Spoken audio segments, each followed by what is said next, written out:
Dua gadis kecil menggoda bocah gendut itu. Seorang gadis kecil di dalamnya mengangkat roknya dan berkata kepada anak laki-laki gemuk itu, "Hanya melihat milikmu, maka kamu akan melihat milik aku. Ayo, kekasih kecil." Bocah gendut itu segera menutup matanya. Tidak bisa menahan pesona. Dia langsung melepas celana dalamnya. Apa-apaan ini? Rambut? Dihadapkan dengan ejekan yang tidak disengaja dari dua gadis kecil itu. Bocah gendut yang marah itu menarik celananya dan melarikan diri. Di sore hari ketika dia mengendarai sepedanya pulang, gadis itu merasa ada sesuatu yang mengikutinya. Tepat ketika dia berbalik, seorang anak laki-laki gemuk tiba-tiba muncul di depannya. Tepat ketika saya berbalik, seorang anak laki-laki gemuk tiba-tiba muncul di depan saya. Gadis kecil itu jatuh ke tanah dan tidak bisa bergerak. Bocah gendut itu mengangkat sepedanya dan melemparkannya ke bawah jembatan. Melihat adegan ini, gadis kecil yang ketakutan. Dia mencoba memohon. Tapi bocah gendut itu masih dengan keras menendangnya. 10 tahun telah berlalu dalam sekejap mata. Bocah gendut itu menjadi lelaki gendut. Sekarang seorang insinyur jaringan. Karena dia gemuk dan jelek, dia sering diganggu oleh orang lain. Pria gendut itu baru saja marah dan tidak berani berbicara. Hobi dia adalah pulang kampung. Tonton streaming langsung gadis-gadis di ruang Guildhouse. Di sini, tidak ada yang tahu penampilannya. Dia dapat melepaskan keinginannya. Ternyata ini adalah pemilik ruang langsung dari ruang streaming langsung. Mereka semua gadis cantik. Kamar akan menyiarkan hidup mereka selama 24 jam. Ada kalanya penggemar mengirim banyak hadiah. Pemilik kamar bahkan melepas pakaiannya. Itu juga memuaskan ilusi. Bahkan bos perusahaan. Bahkan paman sesat. Hari itu, ada pemilik baru yang hidup di dalam ruangan. Namanya Kylie. Berdasarkan tubuh panas, wajah cantik. Dia dengan cepat menarik banyak penonton. Ini juga membuatnya menjadi pembawa acara langsung terpanas. Pria gendut yang menonton siaran langsung itu juga langsung menjadi penggemar Kylie. Gadis ini sedang mandi. Tapi di atas ada kamera. Ternyata dia sedang siaran langsung. Pria gemuk duduk di depan komputer. Menyentuh layar dengan tangan. Pikirannya dipenuhi dengan berbagai fantasi. Saya mengambil banyak gambar. Bayangkan Kylie adalah pacarnya. Bahkan membuat boneka yang terlihat persis seperti Kylie. Setiap hari dia menciumnya. Untuk lebih dekat dengan Kylie, dia memberi hadiah yang bagus. Menjadi pemimpinnya. Ini juga memberinya kesempatan berinteraksi langsung dengan Kylie di streaming langsung. Tapi pria gendut itu tidak menginginkan Kylie melakukan pertunjukan yang ingin dilihat setiap pria lain. Dan ingin dia berbicara dengannya. Melalui berbicara, Kylie mengatakan dia pria yang baik. Ini membuat Kylie berpikir bahwa Kylie memiliki perasaan padanya. Dia mengambil semua kepercayaannya. Kirim foto diri ke Kylie. Melihat foto si gendut, Kylie langsung tercengang. Meski sedikit mual. Tapi lihatlah hadiah yang begitu besar. Dia masih bilang si gendut sangat tampan. Membuat si gemuk sangat bahagia. Tetapi keesokan harinya ketika si gemuk pergi bekerja. Hanya dengan melihat rekan wanita beberapa kali, dia telah dituduh melakukan pelecehan seksual.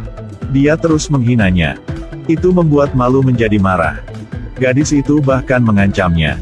Akan memecatnya. Ini benar-benar membuat pria gemuk itu kesal. Dia tidak tahan lagi dan langsung memukul tongkat. Pukul kepala gadis itu. Rekan-rekan lainnya tercengang. Di sisi lain, gadis itu tidak terluka. Ternyata dia hanya imajinasinya. Pria gemuk itu kembali dengan suasana hati yang tidak bahagia. Dia membuka komputer. Masuk ke ruang streaming langsung Guildhouse.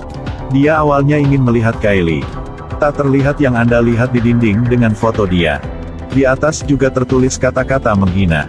Di ruang streaming langsung ini, berikan saja hadiah, pemilik langsung akan segera melakukan pertunjukan yang ingin dilihat pria. Pria gendut adalah pemberi hadiah terbesar. Pemilik langsung mengatakan dia sangat tampan. Alhasil keesokan harinya foto pria gendut menempel di dinding. Di atas juga tertulis kata-kata menghina. Pria gemuk sangat sedih. Konsekuensinya juga sangat serius. Dia mengambil pisau kecil dan menusukkannya terus-menerus ke boneka itu. Perasaan masih belum bisa meredakan amarah. Pria gemuk datang ke komputer lagi. Melalui teknologi jaringan, ia dengan cepat menemukan alamat ruang langsung. Ternyata dia juga seorang hacker. Saat ini, hati dia hancur. Pria gendut ingin membalas dendam pada orang yang menghinanya. Dia memakai topeng dan pergi ke alamat ruang Live Deal House. Saya baru saja bertemu dan menyelesaikannya, penjaga. Karyawan dan supervisor juga bukan pesaing dia. Semuanya terpecahkan satu demi satu. Gadis-gadis yang masih tidak tahu kakak laki-laki teratas dihancurkan oleh mereka sekarang. Berubah menjadi iblis. Setelah dia memasuki ruangan, dia menemukan bahwa gadis berambut panjang itu baru saja menyuntikkan narkoba. Kemudian langsung mencekiknya sampai mati.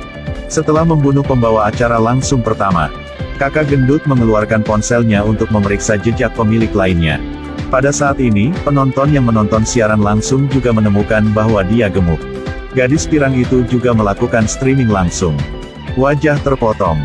Kedua tangan dipotong. Sepasang kekasih yang sedang melakukan streaming langsung menjadi target berikutnya. Pria gemuk itu langsung meninju pria itu. Kemudian menangkap gadis itu dan memasukkan pisang plastik ke mulutnya. Gunakan selotip untuk menutup mulut dan hidungnya. Menyebabkan dia mati lemas dan mati. Kemudian potong kepala pria itu dengan gergaji baja. Adegan tadi sering dilihat oleh seorang gadis berambut hitam yang lewat. Dia berbalik dan lari. Tapi ditangkap oleh pria gemuk di tangga. Lemparkan langsung ke bawah. Pada saat ini, pria gemuk itu menemukan seorang gadis di sauna. Dia langsung menaikkan suhu ke tertinggi. Kemudian gunakan benda untuk memblokir pintu. Suhu terus naik. Gadis itu tidak bisa membuka pintu. Akhirnya harus mati. Dan pemilik live ini sedang berenang ke darat. Segera, pria gemuk itu memukul kepalanya dengan palu. Adegan ini tepat pada waktunya untuk dilihat oleh Kylie. Dia mengetahui melalui ruang langsung bahwa semua orang dibunuh oleh pria gemuk itu. Dia dengan cepat berlari keluar. Saat dia berlari ke dinding, dia menemukan tembok itu terlalu tinggi, dia tidak bisa mencapainya. Pada saat ini, pria gemuk itu juga mengejarnya. Kylie menghindari serangan itu sekali lagi melarikan diri. Dia berlari ke ruang bawah tanah. Dia menghapus semua transmisi kamera. Tongkat biliar yang dia pecahkan menjadi senjata. Lalu dia membawa kamera. Tutup total catu daya. Dalam kegelapan, Kylie melalui night vision kamera menemukan pria gemuk itu. Tunggu sampai dia mendekat. Kylie menikamnya dengan tongkat biliar. Kemudian ambil kamera dan pukul dia dengan keras. Putar melalui siaran. Sampai dia dipukuli sampai mati. Dan kamera masih streaming langsung. Adegan ini juga dilihat oleh pemirsa langsung. Aku tidak akan pernah pergi ke porno lagi. Setelah menonton film ini, saya